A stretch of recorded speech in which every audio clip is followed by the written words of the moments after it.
Yang jadi masalah pandangan Daniel soal salib atau patung Yesus itu, dia rujuk pada pernyataan Abdul Somad yang kontroversial.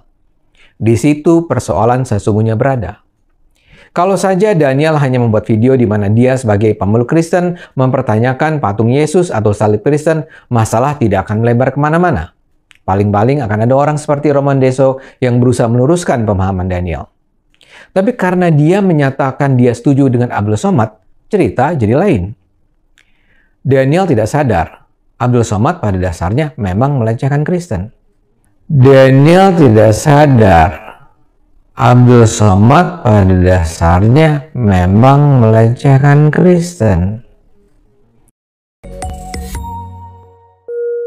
Video ini hanya untuk mereka yang punya logika. Bagi yang tidak punya logika, skip aja. Kasus Daniel Mananta menarik untuk dibicarakan. Komentar sang mantan host Indonesian Idol ini tentang salib umat Kristen memicu kontroversi. Pernyataan itu dimuatnya di Instagram 13 November yang lalu. Dia bicara soal pertemuannya dengan Ustadz Abdul Somad. Menurut Daniel, dia banyak setuju dengan Abdul Somad. Salah satunya adalah soal pernyataan Abdul Somad bahwa di dalam salib umat Kristen ada jin kafir.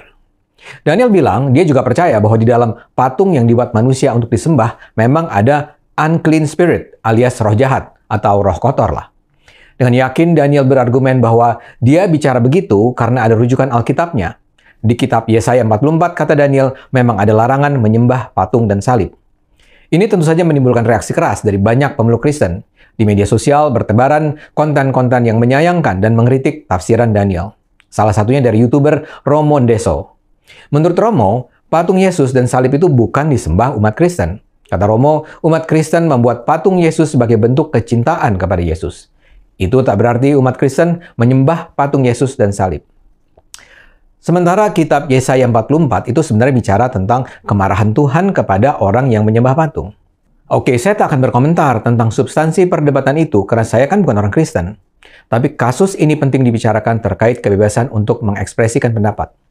Pertanyaannya, pantaskah atau etiskah Daniel bicara semacam itu? Saya adalah orang yang percaya pada kebebasan berekspresi. Karena itu saya percaya adalah hak Daniel untuk berpandangan semacam itu. Tapi ini tidak berarti pandangan Daniel tidak bermasalah. Sebagian pengkritik Daniel menganggap dia seharusnya tidak melakukan itu karena Daniel bukan ahli mengenai Kristen. Buat saya argumentasi semacam itu lemah. Dalam demokrasi, hak berbicara memang tidak dibatasi hanya pada para ahli, termasuk soal agama. Sejarah demokrasi mengajarkan kalau hak berpendapat hanya diserahkan pada kaum elit, sangat mungkin kaum elit akan memanfaatkannya untuk menipu rakyat. Jadi seorang warga biasa harus diizinkan untuk bicara, termasuk mengenai agama. Kalau pandangan yang salah, ya dibantah saja. Tapi dia harus diberi hak untuk bicara. Begitu juga Daniel. Yang menjadi masalah menurut saya, Daniel adalah seorang influencer yang berpengaruh, tapi dia dengan gampang saja menyampaikan pendapat yang mengandung elemen penghinaan yang sangat lemah landasannya. Sebagai seorang tokoh berpengaruh, Daniel perlu berhati-hati bicara tentang sesuatu yang dia sendiri tidak meyakininya melalui proses pencarian pengetahuan yang bersungguh-sungguh. Ini seperti kutipan film Spider-Man yang terkenal. With great power comes great responsibility. Atau terjemahannya, orang yang memiliki pengaruh yang besar memiliki tanggung jawab yang juga besar. Sekarang pertanyaannya, dari manakah Daniel memperoleh cara pandang itu? Daniel memang merujuk kitab Yesaya 44. Di videonya dia bahkan bilang kalau ada yang ingin mengomentari pendapatnya sebaiknya membaca dulu kitab Yesaya 44. Tapi kalau dilihat secara cermat, yang dipersoalkan tentang konten Daniel bukanlah soal kitab Yesaya 44. Yang jadi masalah pandangan Daniel soal salib atau patung Yesus itu, dia rujuk pada pernyataan Abdul Somad yang kontroversial.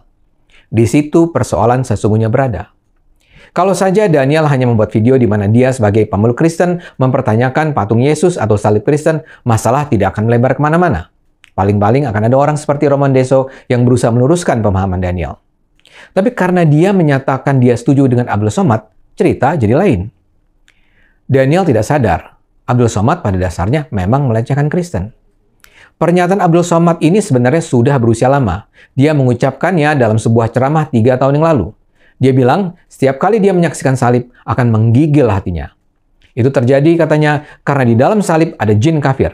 Karena itulah umat Islam tidak boleh menyimpan patung. Menurut Abdul Somad, kalau ada seorang Muslim yang sedang menjelang kematian di rumah sakit dan di kamarnya ada salib, segera saja salib itu ditutup karena di dalamnya ada jin kafir yang akan memanggil-manggil dirinya. Abdul Somad bahkan menyatakan, kalau kau tak sanggup mengkafirkan dia waktu hidup, kafirkan dia menjelang kematiannya. Tak juga sanggup? Antar dia ke makamnya pakai ambulans berlambang salib. Balik dari sini, beli piloks dan hapus lambang kafir itu, ganti bulan sabit merah.